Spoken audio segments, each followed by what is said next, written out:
Hey everybody, quick update with my life. We've moved to New Brunswick in the Maritimes, and it's been a really good first couple of weeks. There are lots of opportunities to get outside and be active, as well as a small community where we can begin creating relationships, finding lots of locally grown produce, and enjoying the areas outdoors. I'm excited to see more of the province and the Maritimes in general. The Maritimes are somewhere I never imagined myself living. There's a lot to learn and explore. We're searching out some local maritime guests for the podcasts, as I know next to nothing about this landscape and how it's managed. Learning from professionals is always a good step. Now, on to today's conversation. I had the opportunity to sit down with Chris Kornacki, a small-scale regenerative agriculturist from Southwest Ontario. I first learned about Chris's work through his presentation at Forest Ontario's annual conference, where he presented on Silvopasture, something I'd never heard of before. Needless to say, Chris's presentation was captivating. He unpacked so much knowledge in a short period of time. I knew getting him on the podcast would be a great show. After having health complications as a young man, he turned towards nutrition and fitness to remedy his health. Through his journey as a successful trainer and gym manager, he studied regenerative agriculture books and learned of the connections between food production and food quality, especially related to nutrients. Chris took to dive into his own farming adventures just about 10 years ago and has been growing his practice ever since. Chris now runs a successful and extremely healthy farm that produces some of the finest pork, beef, and chicken you can find anywhere in Ontario, thanks to his dedication and care for his animals and land. Chris's passion and drive to learn is contagious. He shares some of his most valuable resources and many wise words along the way.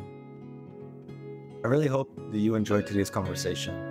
I learned a lot, and I really enjoyed editing it and listening through it again because there's so many tidbits of information, and it applies to more than just practices on the farm. There's a lot of good life lessons in here. So I hope that you have some time to sit down and enjoy the conversation and what Chris has to say. All right, we are recording. Hello, Chris. Thank you so much for being here. I really appreciate it. And thank you for taking the time out of your farming schedule, family schedule, and busy schedule in general to have this conversation with me. Yeah, thank you very much, Tyler. I'm grateful for the invitation, and I'm happy to be here chatting with you tonight. I wanted to talk to you about Silvopasture, what it takes to start a small farm, and what your experience has been on your farm so far, because you've been doing it for 6 years now, I believe, or just about 6. So 2017 is when I began raising animals for sale, and 2014 is kind of when, so almost 10 years at what I would call kind of a hobby scale. And then we've been selling meat products that we've raised ourselves since 2017. So yeah, I guess more 7 seasons. Yeah. That's enough time to get your feet dirty, your hands dirty. Mm-hmm. How did you get into farming? So for me, it came, I don't have a family lineage of farmers, although my parents actually built their first home in a rural community in Rutherglen, Ontario, which is maybe 40 minutes east of North Bay or so, with the intention of kind of living off the land and producing their own food, and unfortunately kind of called it quits at one point. So I was born just after they moved away from that property. But somewhere back in the genes, I guess, I kind of had a calling towards farming and kind of a subsistence lifestyle. But I would say there was a number of factors in my life that led me towards this lifestyle. Number one, I was afflicted with some health conditions as a teenager and a young adult, which I don't want to go into too many details, but ultimately I will say the kind of allopathic model of medicine, or just traditional doctors, weren't able to find a resolution or a diagnosis to the issues that I was experiencing as a young man. And I ultimately, intuitively, turned to nutrition and lifestyle to try to get my health back in order. And fortunately, I was successful in doing that. And it was largely through lifestyle changes, dietary changes, and it led to a career initially as a fitness trainer. And during my time as a fitness trainer, I got very interested in nutrition. And my interest in nutrition led me towards you probably, maybe not, folks have heard of the paleo diet. That was probably one of the first diets. It kind of made a lot of sense to me philosophically and evolutionarily that we have an ancestry, and there are diets that are appropriate for our species, just like there are diets that are appropriate for a herbivore like cattle. There are diets that are appropriate for bird species. There are diets that are appropriate for marine animals that they have evolved on, you know. And so as humans, it kind of made sense that what modern day hunter-gatherers eat seems reasonable, that that's pretty normal for what we should all be eating, or at least that if we want our health to be in alignment with how we adapted as a species, it would make sense that consuming foods that are local, typically a lot of animal proteins in the diet, seasonally available forages, berries, whatever leafy greens might be available. All this stuff kind of made sense. And as I continued to learn more and more about nutrition, it ultimately led to the idea that conventional agriculture, as it's been practiced since roughly, post-World War II, there are a lot of major benefits to that model of agriculture in terms of production.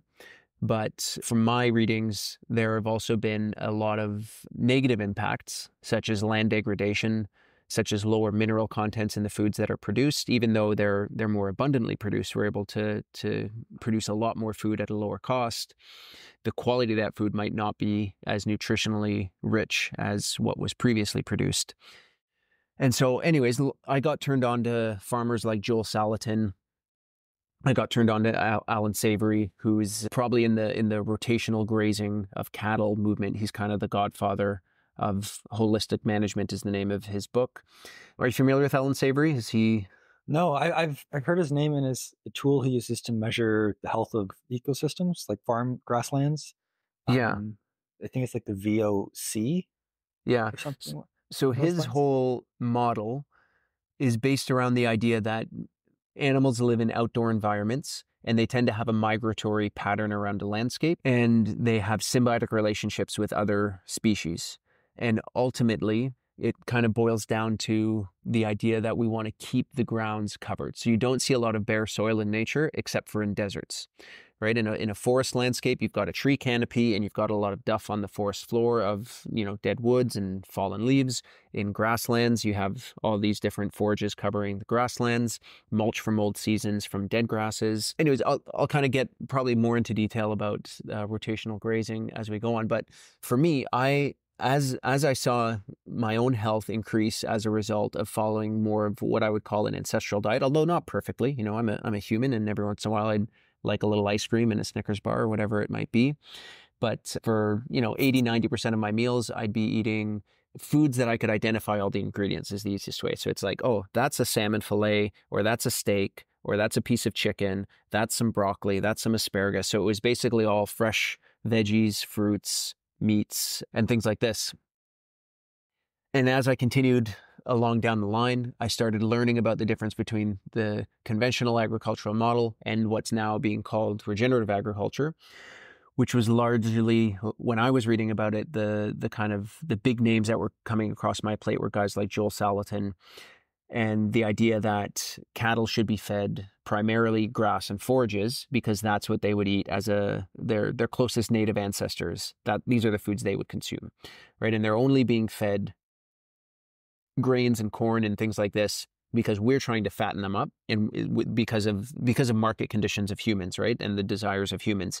But from the perspective of the animal health and the animal welfare, we should really be looking at the animal feeding themselves, making their own food choices by providing them the right environment in which they're able to thrive and survive, and then managing the migration. So in the holistic management model, we're suggesting, or the founders of the model are suggesting, that animals migrate through a landscape, and they're generally migrating either because foods become scarce in a certain location or predators come and move them off their current spot. And so what ends up happening as a result, in the case of like a ruminant, they're typically large herbivores and they're forming large herds.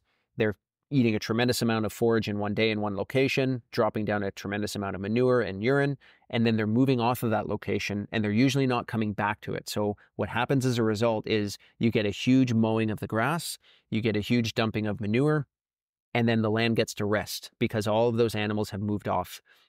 So it's a very intense grazing for a short, brief period of time, and then a long period of rest before those large ruminants come back again. And so essentially that's what we try to model on our farm with our cattle. We're using electric fencing to keep the cattle confined into a specific area for a period of 1 day. And that means that they have to graze all the food from that location. So they're eating grasses, but they're also stomping down and mulching what they don't eat. So if you look at a picture of the farm after the cattle have been there in a location for 1 day, you're actually seeing the grasses are kind of smothered out in the areas that they were bedding down in or that they were just staying in the longest. And that creates a nice ground cover. The benefit of the ground cover means that the soil isn't exposed to direct UV. Because when we have bare soil that's exposed to direct sunlight, you get a crust on the top of the soil. And that crust is going to prevent infiltration of rainwaters. So as the rain falls and lands on the landscape, if you've got exposed soils, a large majority of that water is just going to run off and create flash flood events. And then it means that the water that is left over is going to largely evaporate as soon as the sun comes out. And because of the crust, you're not going to get a good infiltration rate into the soil. So the effectiveness of that rainfall is going to be very, very low. Whereas if you have ground cover, whether that's mulch on your garden, like wood chips or straw, or it's actually just wild growing forages, like in our pastures, the water is actually going to be able to get down, infiltrate into the soil.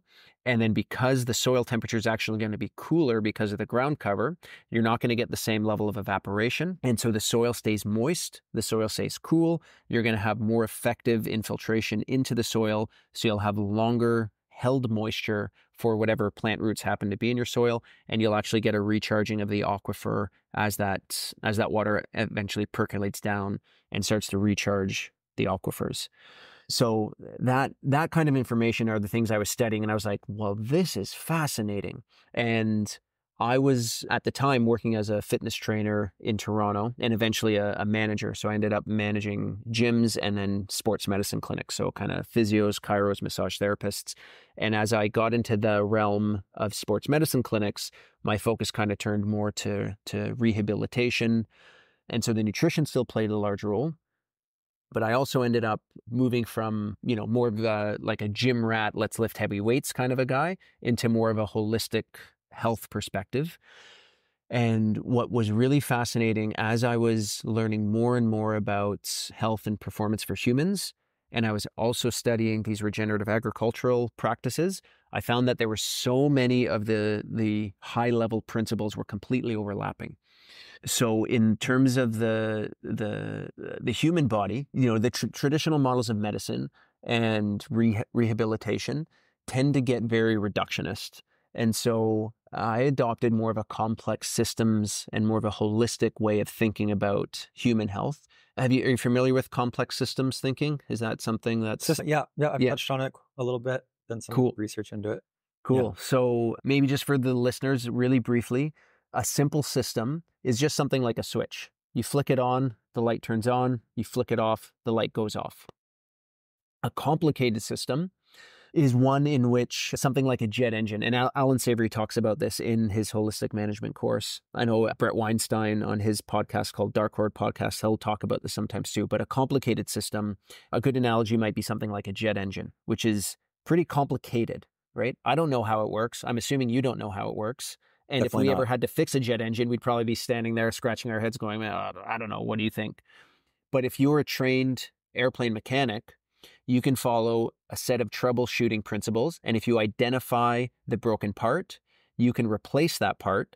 And 10 times out of 10, it's going to work properly. So, right, maybe it's a solenoid, maybe it's a fuel line that's leaking, whatever it is. If you identify the broken part and you replace it, the system works again. It's complicated, but it's not complex. A complex system is one that has many, many parts that are interacting with each other, and we don't necessarily understand all of the parts, and we don't necessarily understand all of the interactions between all the parts. So if we try to take 10 different complex systems and apply the same intervention to each one, we could get 10 completely different results because we don't understand all the factors.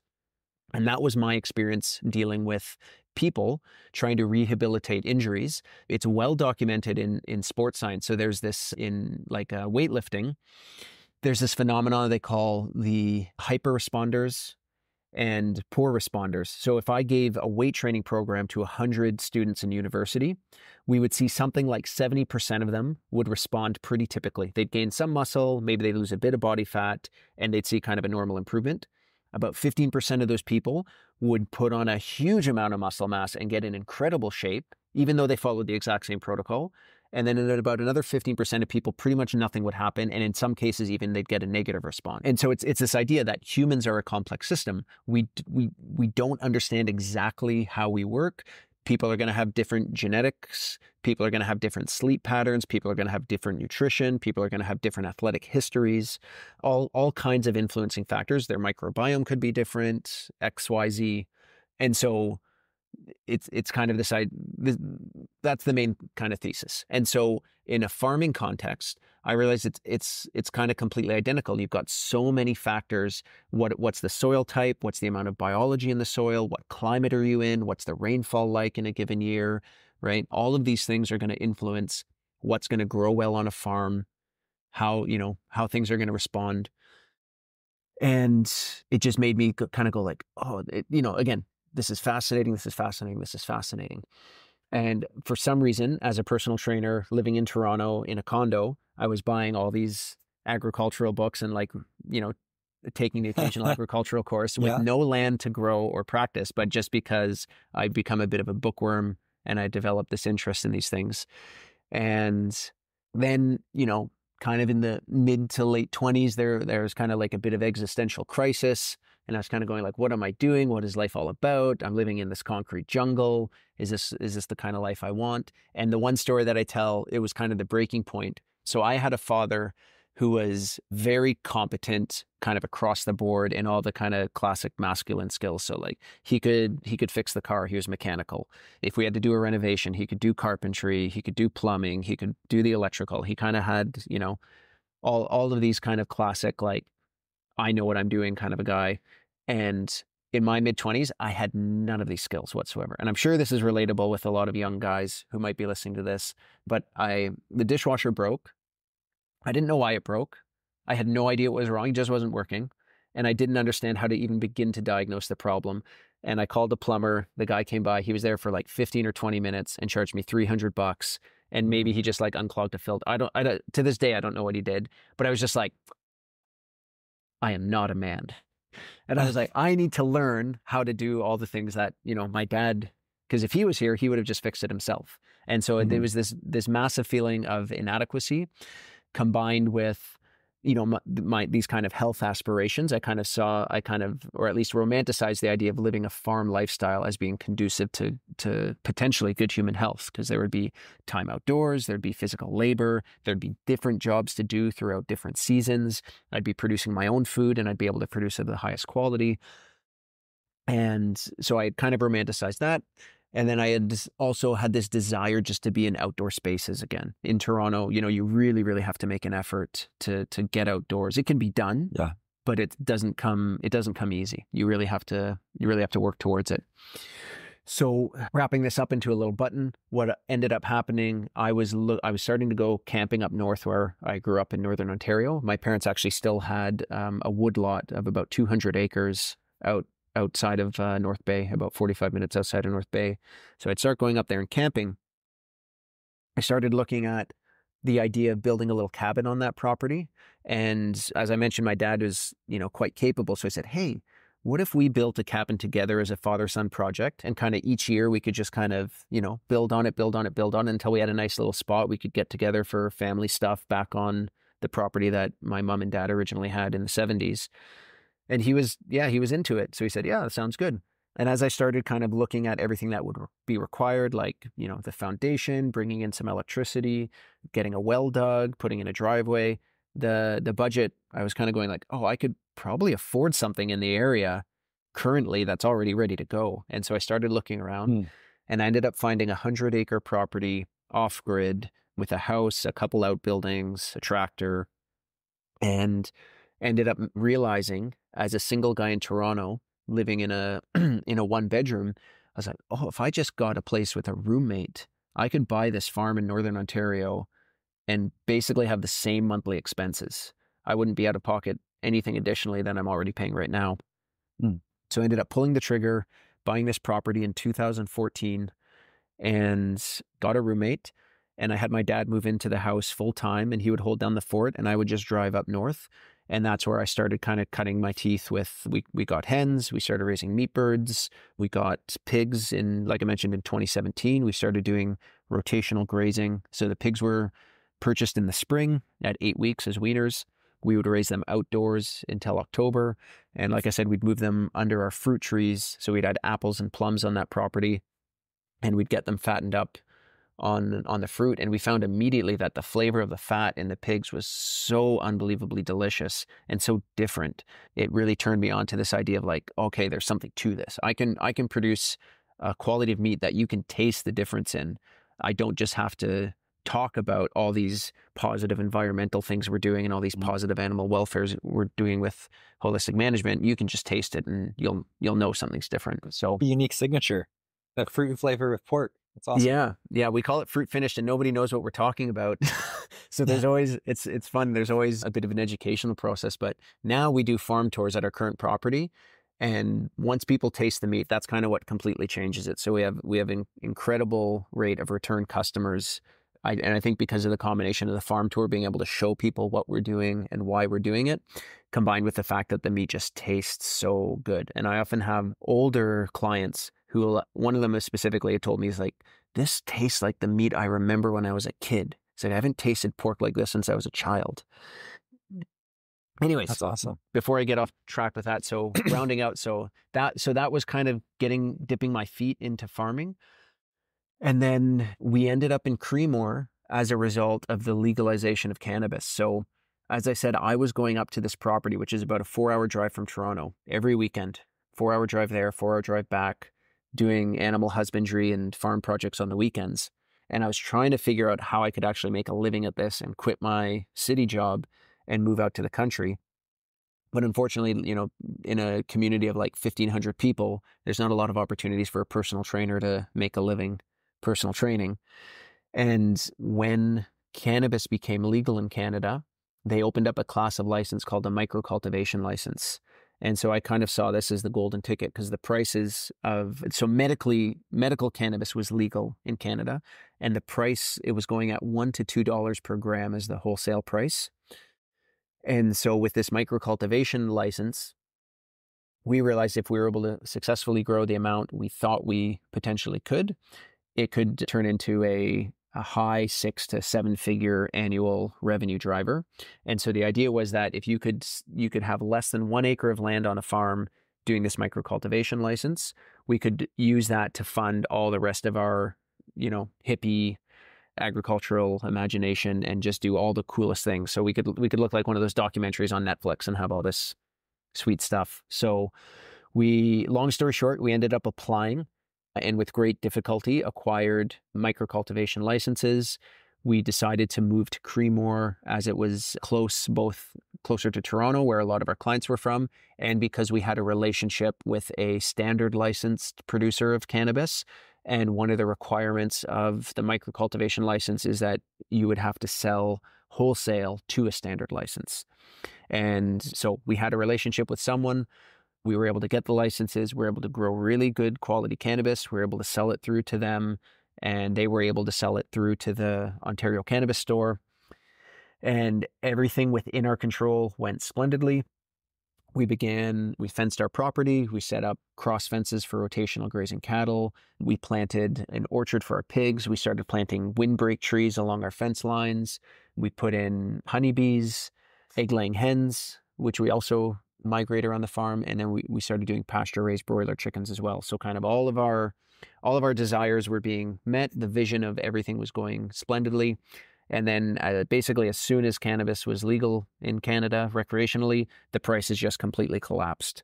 And so instead of going from, multimillionaire cannabis farmers with our fun hobby farm, we were kind of back to just being regular farmers who are trying to make ends meet and figure out how to, juggle all these things. But that's kind of I guess the quickest way I could tell the story of how I Okay. got into agriculture. But it basically came from a desire to improve my own health and have access to the highest quality nutrition that could be provided, and then be able to provide that to my own family and to my community. And then there was kind of this little side jog with cannabis as an economic driver for the farm that ended up not being as awesome as we had hoped it might be. Sounds like a good launch pad, though. I mean, in that whole detail of story, there's so many points to touch on. But I think that what interested me most is perhaps you said you pretty much dove headfirst Oh yeah. into animal husbandry, and that I mean to think I've played with the idea. I've been in a similar place where, like, yeah, we'll start with hens, and then maybe we'll get an animal here, but you did all the hens, the animals, you have pigs, cows, you've planted trees, you've got an orchard. What were the biggest challenges that you faced when doing all of that in such a short period of time? The biggest challenges, everything's difficult in its own way. Nothing. So I would probably go back and say I have a mindset that if someone else can do it, there's no reason I can't learn either. There's nothing extraordinary about any one of these other individuals who have figured these things out. And if they've done it, there's probably a roadmap to do it. And so I'm very big on learning from others. So read a lot of books, listen to a lot of podcasts, have taken several courses, mostly online. Well, I've only one in person, but so a lot of online courses, which is the benefit our generation has, is that you can have access to some of the most brilliant minds in whatever space you happen to be in.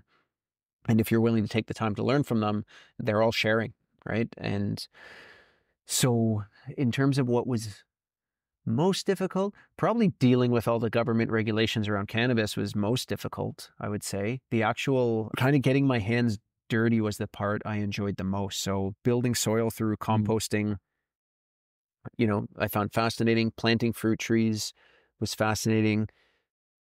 Loading pigs onto a trailer who don't want to get onto a trailer, that can be very difficult. We actually have a system. We basically bring the loading trailer into their final paddock for usually 3 to 5 days, and we start putting fruit onto the trailer with some bedding in the bottom of the trailer so that they kind of get comfortable walking on and off. But inevitably, most years, there's at least 1 or 2 pigs who's just not interested when it's time to close up the trailer and drive away. And if you've ever tried to move a 300-pound stubborn pig, you'll know exactly what I'm talking about. But it's not as easy as you might think. Booking the abattoirs and the butchers, that's probably been one of the largest and most frustrating challenges. We had one experience right in the middle of COVID. I think it was either 2020 or 21, but we ended up bringing all of our meat to a butcher, and so the way our model for sales is direct to customer. So we're selling most of the meat. Probably at this point, it's like 90 to 95% of our beef and pork is sold before it goes to the abattoir. And then we're providing the customers with a cut sheet, so they choose how they want it butchered. We bring it to the butcher. We pick it up from the butcher, frozen and vacuum sealed. And then we have a pickup date on our farm where our customers come to pick up their orders. And we have a drop-off point in Toronto for our Toronto customers. But this butcher had kind of screwed up pretty much every order. Like, people who wanted 1.5 inch thickness got 1/2 inch. They were smoking things that weren't meant to be smoked. They just all kinds of stuff. And it was one of the most heartbreaking moments, because we had taken such care to raise the animals in these very specific ways, very labor intensive ways, right? So our cattle, we're going out, we're moving them to fresh pasture every single day. I'm setting up water lines, I'm pounding T-posts, I'm connecting electric fences, all the stuff. I'm building mobile, we call it our egg mobile for our hens. Just really kind of heart and soul, putting everything we've got into this, doing the best. Like, I've never worked harder in my life, and kind of with more intention, and then successfully raising all these healthy animals, which do taste delicious. And then this one day before they go to the customer, they're out of our hands in someone else's hands, and just, you know what I mean? It's just like, and we're the ones that are customer facing. So I've got to be making apologies on behalf of this butcher. So that was heartbreaking. And it's probably what I would identify as one of the biggest limitations that we have as small scale livestock producers is there are so few options. Fortunately, we found a butcher that we're very happy with now, but it used to be that there were abattoirs and butchers in every single community, and now we have to drive an hour and a half to our local butcher. And there is one closer, but they're kind of fully booked all the time. But it's really gone, the idea of get big or go home really has happened. And I think I would really like to see that there's a bit more space for small scale farmers who are doing things in the way, like we have customers seeking us out at this point. And so there's clearly more and more of a market demand for it.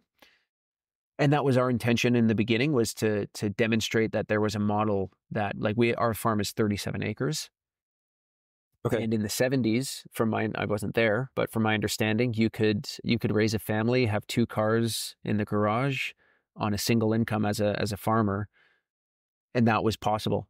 And now, from what I understand, it's over 90% of farmers have full-time off-farm work, and the average farmer today is less profitable than the average farmer in the 1970s. So despite being bigger, getting better yields, the profitability, which is what really matters at the end of the day, is lower than it used to be, despite all the technological advancements. So we were really hoping to be able to demonstrate that it was possible for a family to survive on a full-time farming income, doing things in this way. And we're not done yet. We're still here, right? The cannabis thing didn't work out, but we're still on the farm. I'm not strictly farming full-time. I've gone back into the fitness world and am doing some private training again. So it's a combination of the two. So I'm in that camp of having farm work and off-farm work. But yeah, does that answer your question? Yeah, I mean, as challenges go, there's obviously myriad challenges. I mean, daily challenges, overall challenges. And I mean, that your story about bringing your animals to butchers is heartbreaking. I have no experience with that whatsoever, but I can imagine that pouring your soul into raising these animals and then having the respect that you have for them and just having it not turn out, like you're so close to having it perfect, and to have it not turn out how you envisioned. Yeah, it's the one day that's out of your control. Yeah. And then fortunately, we've learned some things over time that have made it easier on our butchers as well, because, you've got these guys they have a lot of animals coming through and they're used to doing things a certain way. So if every cut sheet is completely different and there's a lot of unique things, it's easier for them to miss specific items. So we've actually standardized our cut sheet now. And one of the things we've realized is most of our customers don't really understand. And so when they're presented with all the available options, they end up choosing things, they're not necessarily committed to those things, or they don't have a strong preference for those things. They've just been presented with the options. And so now what we do is we've made a standardized sheet and we walk them through that and then ask if they'd like to make any changes. And 90% of people are like, no, that sounds good. That sounds good. That sounds good. And it makes it much more systematized for the butcher. And we find that with our new butcher, we didn't, they were pretty good anyways, but things kind of come the way they're supposed to come. And our customers are much happier. So that relationship is really important for anybody who's interested in trying to start a direct to consumer model for selling beef or pork or chicken or whatever it may be. In order to do that, in order to be a farmer who sells directly to the public, the meat needs to go to a licensed abattoir, needs to get appropriately stamped. So you need to have that relationship. And if that relationship isn't good, or that, the butcher you're bringing it to isn't able to kind of fulfill their end of the bargain, you're going to lose your customers. Yeah. And speaking of relationships, it sounds like most of the research and knowledge that you've gathered has been from remotely or from a distance. Do you have any relationships with peers or mentors that have helped you? In person, no. To be honest with you, I don't know anybody who's farming in the way that we're farming from a mentor perspective. We've met some other farms that we visited, or they've come and visited us and seen what we're doing, but not in any kind of a guidance way. So I would say Joel Salatin and his books were a big influence on me. Richard Perkins, I took his online masterclass. Jean-Martin Fortier for vegetable. We're not producing vegetables. We just have a family garden, but I learned a lot from his techniques. Alan Savory, as I mentioned before, and holistic management. I was looking through Elaine Ingham's material, who's the soil food web. She teaches microscopy courses for looking at soil biology, and the Korean natural farming system, who Chris Trump is kind of championed in North America. Those are all kind of part of the milieu that makes up our farming model. I'm really not a specialist in any way. I'm really a generalist, and I like looking at, like, one of the things I found through my fitness career, it seemed to me that nobody had completely figured it out, because if the human body was completely figured out, there would just be a protocol and everybody would follow it because it would be the best, and we all understood it's the best. And so why would you do anything? You'd be stupid to do anything differently. But you see, like, if you take, like, say, the last 10 gold medalists in the 100-meter sprint, and you looked at their training programs and their dietary programs, you're probably going to see 10 different protocols that were used, because they had different coaches and different beliefs. A lot of similarities, a lot of overlap. And if you tore your rotator cuff in your shoulder and you went to see, a physical therapist and a chiro and a doctor and, 10 different people, you'd probably get 10 different approaches on how to rehab it, or at least 4 or 5. And so when it came to learning about growing food, I'll take one step back. So in my training career, I would be constantly seeking out experts in whatever the field was and be trying to learn from them. And I'd be constantly reading books and constantly taking courses and trying to figure out how I could be the best professional I could be in my field by learning from the best. And there was always contradictions occurring in people's beliefs. And so it kind of became the Bruce Lee thing of learning as much as you can and then taking what's useful from each discipline and applying it into something new. And so my approach to agriculture has kind of been the same, is to try to go out and learn as much as I can from all the various systems and techniques that are out there, and then figure out what makes sense in my own context, on my own farm, for my own goals, and apply what makes sense, both, from the quality for the end user is always very important. The animal welfare is personally something that's important to me. The human experience of the farmer is like, do I actually enjoy doing this, is something that probably a lot of people don't necessarily consider. But I don't really think I would enjoy being in a chicken warehouse, with 3,000 birds or 6,000 birds. And so if I don't personally want to be in the environment, it's not something I want to implement, even if it makes economical sense. But then, the economics have to be there, because if you're losing money, you can't sustain it. And then the market conditions of your local region, and then just what's available. Some things you might be really passionate about, but you just can't grow, peaches in Northern Ontario. So, that's out. Yeah. So, yeah. But unfortunately, no, there's not, or at least I haven't tapped into a community, more experienced people doing what we're doing, who have, time available to hang out with someone like me and show me what's up. Yeah. Well, that's okay. Someone will be out there one day, maybe you'll be a mentor. When the student's ready, the teacher arrives. Yeah. Yeah. Very true. That's a good quote.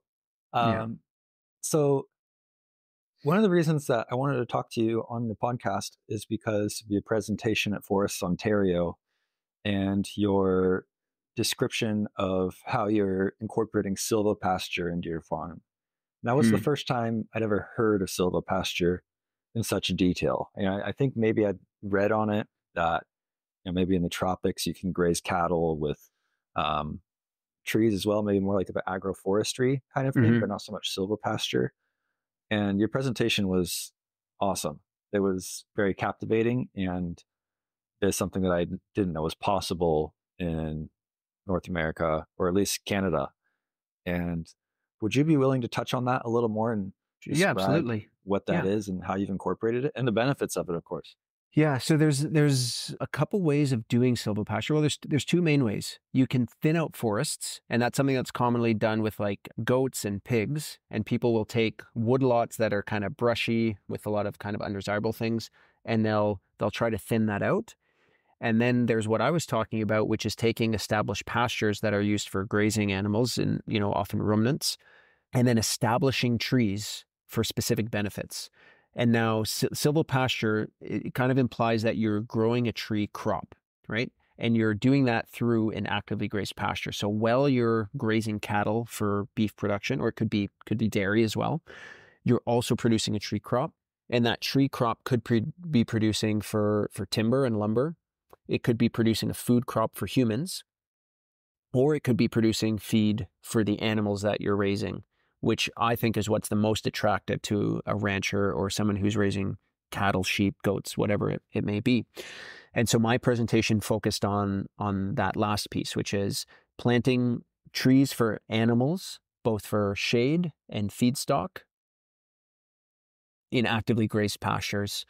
And so when we break that down a little further, you have a few options of what kind of trees you want to plant and for what purposes.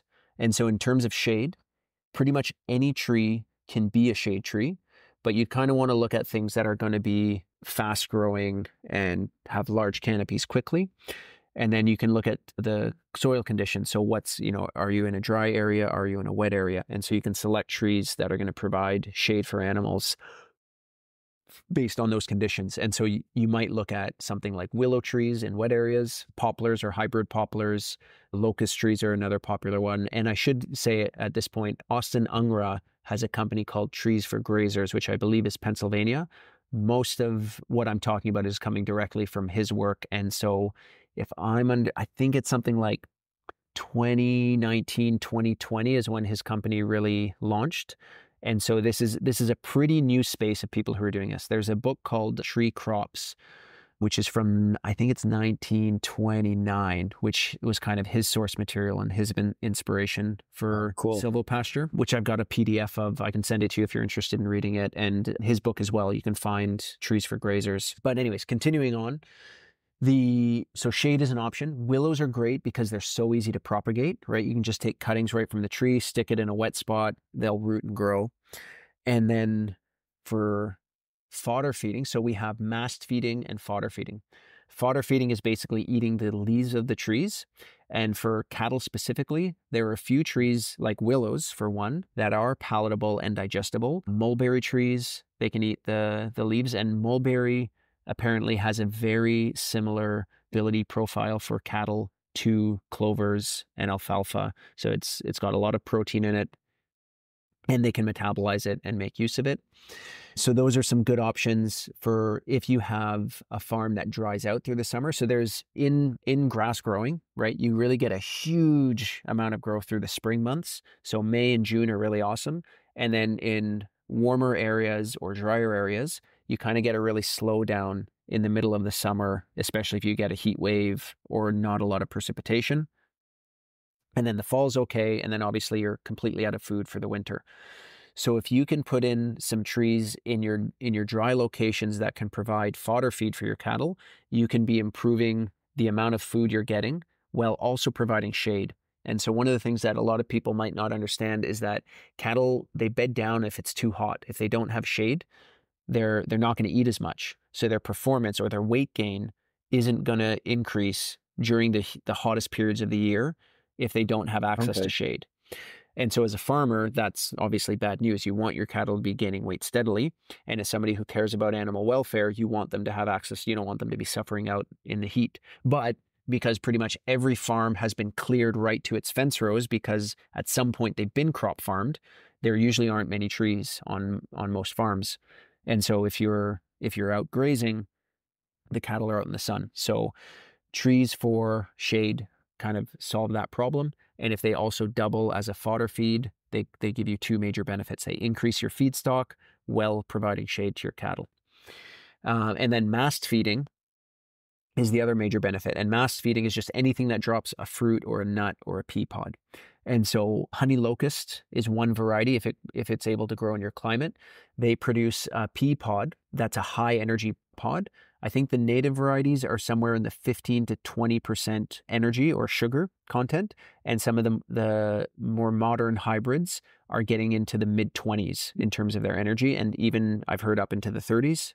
And they drop their pods late season, so late October, November, right when your kind of grass supplies are running out and the cattle are in need of something high energy to help them fatten up. Your locust trees can be dropping all these pea pods for them to feed on, which also are digestible the animal.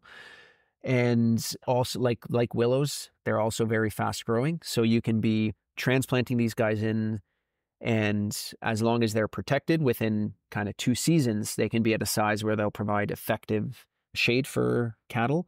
And in a couple more seasons, being a significant source of feed. And you're looking, and the other major benefit here that I haven't mentioned, a lot of people intuitively will think, well, if we're putting trees all over our pasture, that's going to limit our grass production. But in fact, you can have a 30% coverage by shade canopy over a grass field and have 0 loss in grass productivity. So you can get trees covering 30%, which will give you plenty of shade for the animals to get shade when they need it, and have just as much grass, plus the addition of both mast feed and fodder feed. So you're producing more food on the same acreage while producing a higher welfare state for the animal. That's going to keep them in a state where they will continue to feed. So they'll be eating more often because they're not heat stressed. You'll have more food available to them, which is free food. It's a perennial tree, so it's coming back every single year, giving you more leaves to eat and more fodder to eat, more mast feed to eat. And then after the honey locust dropping the pea pod, you could be exploring nuts and fruits. So some amount of apples are going to be okay. You don't want to go too overboard with fruits. Small amounts of nuts can be okay, like chestnuts, acorns in small quantities. Persimmons is one of the fruit trees that Austin mentions in his book as well, because it's a late fall, so it's kind of late season. So for the same reason, the honey locust tree is a benefit, because when the grass supplies are starting to dwindle, all of a sudden these are falling on the ground and the animals can self-harvest out in the field, which is the other major benefit. You're not spending any time or labor on harvesting this material. You're not baling it up. You're not bringing it out to feed. You're just letting the animals move underneath the trees, and they're self-harvesting. So you're getting a lot of bang for your buck out of these things in terms of the benefit they afford you. That's really cool. That seems like a no-brainer, really. Seems like a no-brainer. Yeah. Yeah. Well, And so, I'm glad you're trialing it. Yeah. So to be clear, like I mentioned, I'm just beginning in this. So with my pigs, I planted a fruit orchard in 2021. The design of this specific orchard. So pigs open up so many more possibilities because they're omnivores, right? They're a monogastric animal, and they can eat any fruit, any nut. They can eat forages, and obviously they eat feed. And we do provide our pigs with a ration. But in addition to their designed feed, they're also able to root through the ground. They can eat grasses, they can eat clovers, they can eat roots, they can eat any bugs they pull up. And then as they move, we designed this. I don't even know if I've talked about the fact that we move our pigs yet, but the pigs are held in electric pens. So they have an electric netting. Generally, their spacing is like 2,000 to 5,000 square feet per paddock area. As they grow, we make their paddocks larger and larger because they can do quite a bit of destruction on the ground. And in order to prevent them from making everything just a massive wallow, every 3 days we're moving them to a new location, and they're never moving backwards. So they kind of have one loop they do that they migrate around the farm. And it's this idea that they make a big impact in one area for a brief period of time, and then that land gets to rest completely. And so because we know where we're moving our pigs in a given year, and we already know that they like fruit and they like nuts, and those things grow on trees, we thought to ourselves, well, what if we planted trees that are going to be that will be dropping their fruit wherever the pigs happen to be in a given year? So we planted June-bearing cherry trees where the pig's paddock will be in June. And then we started putting in some mulberries and some plums and some apples as they move into July.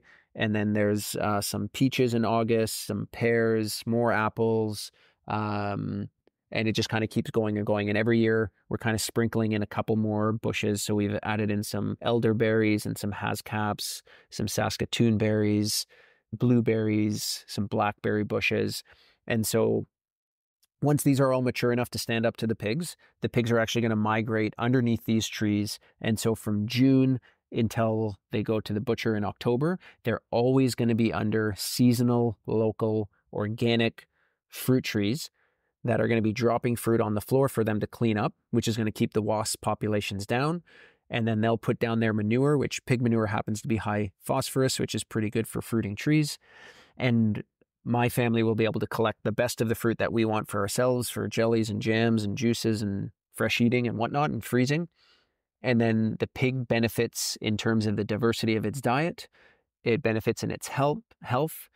And then all of these compounds that are in the fruit, all the bioflavonoids, they're going to be stored in the pig's fat because they're a monogastric animal. They store most of these things in their fat. And it means the flavor of the pork is completely transformed. Nothing you've ever tasted. So we always say, if you're making one of our pork chops for the first time, just salt it. And then either on a cast iron or on your grill, it doesn't need anything else. And you'll get these citrusy, fruity notes out of the fat because they've been feeding on so much fruit through the year. And so that's our first step into silvopasture specifically for pork. We also planted 3,200 trees, around the perimeters of our property as a windbreak. So we have 5 rows, 2 rows of cedar trees for the windbreak purposes, and then 3 rows, which are a mix of spruce, maples, and oaks. And as those mature, they'll be a place for the animals to get into shade and to keep the winds down, because we're on the Niagara Escarpment near Georgian Bay. And so we get huge wind gusts off the lake with nothing but farmers' fields in its way, which means there's nothing cutting it down. And we're right on the top of the hill. So we get these really intense winds. So hopefully those will be up soon. And then I've just started sprinkling in willow trees. So we do have a couple mature willows. And so I've been taking cuttings from our willow trees and starting to plant those out into some of the wetter areas of our cattle pastures. And we're protecting those. So the next question that comes up is, well, if you plant all these young trees in cattle pastures, they're just going to get eaten or stomped, and it's a total waste of your time. And actually, when I bought this farm, I had a full plan for silvopasture. And the thing that stopped me from moving forward was exactly that, is how am I going to protect all these young trees? And the solution comes from the Trees for Grazers book, and it's using Plantra tree shelters, which are a fiberglass tree shelter, just a cylinder that's going to sit around the bottom. And then that would get secured to a stake. And the tree shelter is fiberglass material, so it's electrically insulated. So if you're already rotationally grazing, that means you're using electric wire, and you're using, well, at least I am using daily step-in posts and a reel. So I'm putting in these temporary step-in posts for my daily cattle paddock, and then I'm pulling the electric line across, and you can just wrap the electric wire around your tree shelter to protect it. And so when the cattle come up to rub on it, because they inevitably will, they're going to get a little zap, or they're already going to know that, oh, we don't touch the electric wire because we learned that lesson before. Yeah. And so it integrates into your existing infrastructure, right? So it's kind of, you're not really doing any more work than you were before. The cattle don't rub on it. And if you're putting in relatively mature transplants, in a couple seasons, they can be mature enough to stand up to the cattle. And so we're right at the beginning of that. Once we get some willows in and we see they grow well, we'll do some more. We've got some honey locust on the property that is kind of the plan for next. And the honey locust is kind of the bulk of what we're planning to plant because of the benefit of the pods. And then we'll just be sprinkling in fruit trees, maybe like 1 in every 10 trees will be a fruit tree, something like that for the cattle specifically. Man, that's so cool. You seem to have really gone to the next level of implementing and studying the relationships between species on a farm and finding all these co-benefits. And it seems like you're really capitalizing on those. That's basically the paradigm. If somebody asked me in one sentence, what are the keys to our farming from a principle perspective, it's keep the ground covered and maximize biological diversity. So we're trying to get as many different species, both wildlife species, plant species, insect species, livestock species on our farm as we can manage. Because one of these principles from a health perspective, I'm one of these nuts who says you shouldn't be trying to sterilize, right? You shouldn't be trying to eliminate all pests because it's an impossible task. What you should be trying to do is create an environment where the immune systems of your, kind of your target species, like your livestock or the plant you're trying to grow, have an immune system that's robust enough that it's not a target for these pathogens, and that there are already existing predators or competitors in the system that don't allow any of these pests or pathogens to get into an outbreak state, right? Whereas when you narrow the biological diversities down to just one species, if a pathogen that likes that species shows up, or a predator that likes that species shows up, it's going to go to town on it. And, I don't know everything. I'm still a young guy. I'm still learning these things myself, but that's the paradigm in which I'm currently operating from. And so far, the one thing I can tell you is that every bit of food, whether it's a strawberry, a cherry, a plum, pork, beef, chicken that we produced on this farm, it has been exceptionally delicious to eat. And so it's reinforced my bias towards this system. I feel like I'm onto something. That's amazing. And I also think that's a great note to end on and ask you some questions. Yeah, I'm very appreciative of the story you've shared and all these relationships that you're bringing to light, because I didn't know about many of them. And to see that there's relationships between trees and farm animals, animal husbandry. I mean, you've got the whole gamut, and it's really cool to see that you're experimenting with this, but also being very successful. Yeah, well, thank you very much. Yeah, it's been a pretty wild ride, but that's it. We're trying to look at an ecological model, so examples in nature of successful relationships, and then see if they can be applied in a farming context or an agricultural context. So that's it, and it seems to be going well. Maybe one day I'll be up there and check it out. Yeah, please, anytime. Sounds like a good tour. Yeah. So I have some questions at the end that I like to ask everyone, just four. And I'll start with, is there anything I should have asked you but didn't? What should you have asked me about? Oh, I think one thing you could ask me is if I would recommend trying to get started in farming to young people. And? Well, I would say again, I only have my one experience to draw from, but especially now, it's never been more difficult financially. So if you do want to do it, you'd better want to do nothing else. And I originally, before the fitness industry, I was trying to be a musician. And they used to say that the people who make it in music have no other options. And it's basically that if you've got the potential to do something else in your life that's going to be able to afford you an income, and you're also passionate about, and also, brings you some sense of fulfillment, you should probably do that, because the chances of success are just so low. The deck is stacked against you. That said, there is a movement in this regenerative space, people who are very excited, and there seems to be a bit of kind of wind coming behind it now in the marketplace. More and more people seem to be seeking out food that's produced in this way. But I think you really want to think it through. If you have a farming background and a farming family and you're inheriting some of the infrastructure, that's a way better place to start from. But starting from scratch, you really need to be creative, and you need to think about where revenue is going to come from, and if there are other opportunities that parallel with the things you're most passionate about. So we have an Airbnb on our farm, for example. So we're able to rent it out and get some seasonal income, and providing farm tours and doing some other things. And now we've opened a physiotherapy clinic and a fitness gym on our farm. So I can do a few hours of personal training sessions. My wife can do physiotherapy, but we can still raise our animals, because we're not at the point yet where it's a full-time gig that can produce the entire salary. So yeah, I guess I'll leave it at that. I would say it's incredibly rewarding, emotionally, spiritually, nutritionally. I'm consuming food products that make me feel good, both physiologically and emotionally. And I'm spending my days doing things that I feel are very, kind of wholesome and kind of good for the soul. Like, there's a lot of time in the sun, in outdoor spaces. I'm intermingling with animals. I've got bird song in my ear all day long. I'm identifying, endangered species that are migrating onto my farm. I'm seeing new insects that I didn't see dragonflies the first 2 years on my farm, and all of a sudden there's dragonflies in my pond. There's more frogs than there ever were. There's snakes. When, a lot of people are scared of snakes, but I see them as a good indicator of the biological diversity.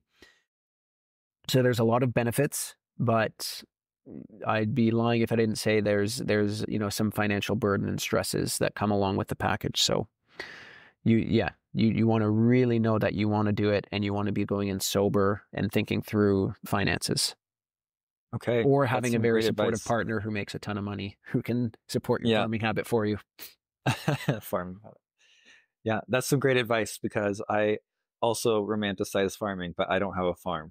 Right. I imagine that I haven't looked into the financials yet, but it all starts with some hens, right? Yeah. And it just goes Yeah. There's no, anything you do, you can start small, and anything worth doing is worth doing poorly at first. So it's more important to get started and make some mistakes and figure things out along the way than it is, you don't want to wait until you've saved up $1 million and decide you're going to start now and invest all your money and your whole life savings and find out that you're not any good at it, or you don't like it, or whatever. So yeah, get started is what I would say. Okay. Next question. Yeah. What does a successful future look like to you? So our vision initially, I think I may have mentioned, I can't remember everything I said here, but we wanted to demonstrate that it was possible to be a small family farm, to make a living as a small family farm, doing things in the way that feels right to you, whatever that may happen to be. So in our case, that's this holistically managed regenerative farm with multiple species of animals. And so being successful in the future would be making that true for us. Number one is being able to make a living off this farm.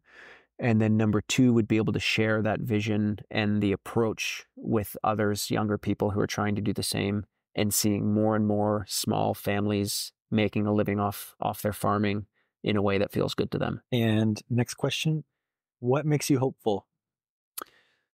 Maybe the cheesiest answer, but just seeing my daughter. I've got a 2-year-old little girl, and every time she's around, it's just makes you, it makes me think about, what I'm doing and why I'm doing it and why I started all of this. And it keeps me thinking about why I want to continue to do it, so that I can provide a future for her that's bright. And I'm sure she'll probably not want any part of it, and she'll want to move to the city and, become a lawyer, an engineer, or something else. But in the meantime, yeah, she gives me a lot of hope. That's fantastic. It's a great experience to be able to do that. And last question, you've already provided lots of resources. I'm going to have to do some great show notes for this one. Are there any additional resources that you'd like to share where people can learn more? Yeah, additionally, maybe I'll just recap some of those things I shared before. So in terms of books, I started, like I said, the first things I got into were Joel Salatin, and he's got kind of a small library of books now, but it's You Can Farm was one of the first ones I read. Alan Savory's book, Holistic Management, and he has an online course called Holistic Management, is excellent and kind of explains the whole relationship between rotationally grazing animals, and soil health. Richard Perkins, he's actually a British farmer who now is farming in Sweden. And my farm looks the most like his farm, I guess I would say. He's got a little bit of everything happening, all kinds of symbiotic relationships. And he's a great educator, I would say. Lots of free material, but also he's got a course and some books. And the KNF system, the Korean Natural Farming System, which I think has been rebranded now. But if you look up Chris Trump, no relationship to Donald, he's got a ton of free YouTube videos demonstrating how to collect indigenous microorganisms from local forests and inoculate your own compost piles and spread native biology around. So this is one of the things we didn't touch on, this idea that when you get a farm, if it's been farmed conventionally, it's probably going to have pretty low soil organic matter. It's probably going to have pretty low biological diversity. And so if you're trying to use this approach that I'm using, you really want a ton of biological diversity. You want huge amounts of fungi in your soil, huge amounts of bacteria, huge amounts of protozoa, nematodes, all that stuff. And so how do you get that going? And all that stuff exists in forests and in wild meadows. And so if you can learn how to collect those microbes which we don't have time to get into today, but it can be done and it doesn't disrupt the forest at all. You're not creating any harm to the forest by doing it. You can do that. You can bring it home. And this guy, Chris Trump, has a bunch of free YouTube videos showing you how to do that. So if that sounds cool or interesting, you can check him out. And that's probably enough, right? That'll keep people busy for a little while. Oh yeah. It's going to keep me busy for a little while. The Trees for Grazers, Austin Ungra, Trees for Grazers, and the regenerative, what's it called? The Regenerative Agriculture podcast hosted by John Kempf. He's usually putting out 1 or 2 episodes a week, and there's a ton of good stuff on there as well if you just want to listen to something while you're driving or doing whatever. Awesome. That's a ton of resources. It's going to keep me busy. And those are a few of my favorites. Yeah, there's I thought I've been doing pretty well for the regenerative agriculture world as far as reading and learning, but you listed few names that I have not heard of. So I have a ways to go. Oh yeah. It's never ending. Unfortunately, the journey of learning is never ending. There's always somebody who knows something cool. And like I said earlier, like the really neat thing about our generation is that we have access to all of these incredibly intelligent thought leaders in all kinds of different disciplines. And you'd be silly not to capitalize on that and take advantage of all the information that's out there. Absolutely. Well, it's been wonderful chatting with you and learning a lot. I really appreciate your perspective on relationships on a farm. It's refreshing to hear about the diversity on your farm and what can be done, what's possible. Hey, well, the pleasure was mine, and please come visit and see it for yourself. We'd be happy to show you around. Awesome. Thanks, Chris. We'll see you around. Yeah, take care. Bye-bye. Thank you for learning with me today and dedicating your time listening to Vistas and Voices. Time is our most valuable asset, and I'm grateful that you chose to share some of yours with me today. If today's episode struck a chord with you, I'd be honored if you could share it with friends, family, or colleagues who you think would enjoy it too.